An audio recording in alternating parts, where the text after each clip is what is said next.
Stevie, let's move on to some cricket. So the Proteas finishing out their series, unfortunately losing it 2-0, as we mentioned earlier. Player of the series, Kane Williamson. Player of the match was Willow Rourke. For you, I mean, first of all, let's just cover the match. It was great to see it go 8 to day 4. Most Test cricket we've seen in I don't know how long in consecutive days. But a couple standout performers. Most notably, I think Rowan de Swart and obviously I think Bedingham netting down a spot, but obviously Dane Pete also turning the arm over, taking 8 wickets in the match.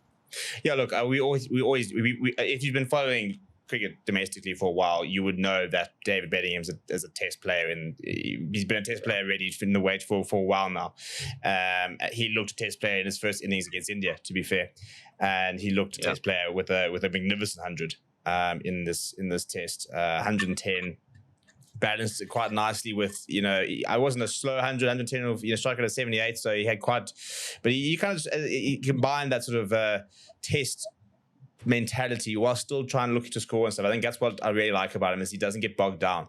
He's got a good technique, but he's got, like Kane Williamson. Kane Williamson will never get bogged down. He knows, as soon as he has a little bit of pressure, he knows how to just find that run or two and stuff like that. He can absorb pressure if he wants to, but he also has got those scoring areas that he can just turn to. And I think that's what makes a good Test. Betting him out of the game.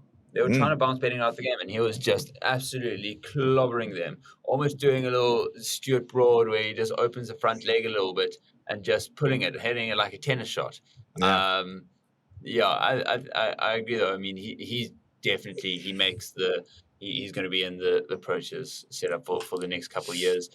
Who out of the players that were uncapped do you think we see in a Proteas jersey again? I think Rowan de Swart hasn't done himself any harm. I think that 50 in that first innings, I think it was a fighting 50. I think that he took a few wickets. I think he's 26 years old, so he's now coming into the important times of his career. So I think that he's probably, for me, the most likely of the uncapped players we might see again. Maybe Neil Brandt, but I just don't think he scored any runs. As an opening batsman, that was the runs. He even said it himself. He said runs are his currency, and he didn't contribute enough with that. Two starts as well, so it was quite frustrating because he didn't look out of. He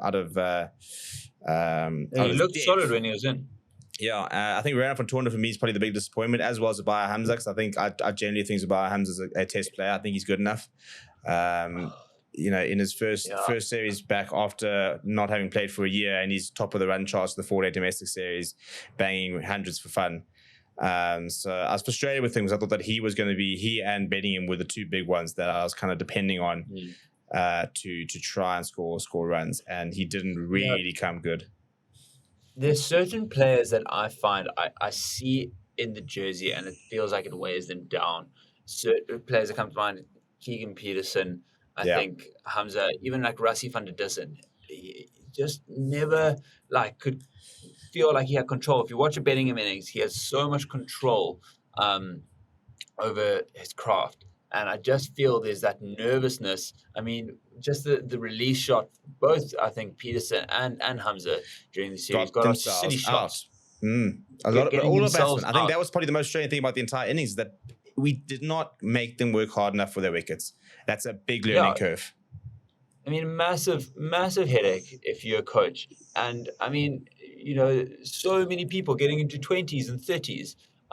You have to have people who kick on. You have to have at least one person going to get 100, and we saw that in the one, in the second innings from Bedingham. But otherwise, no one really standing up. We have to remember this is like our third team.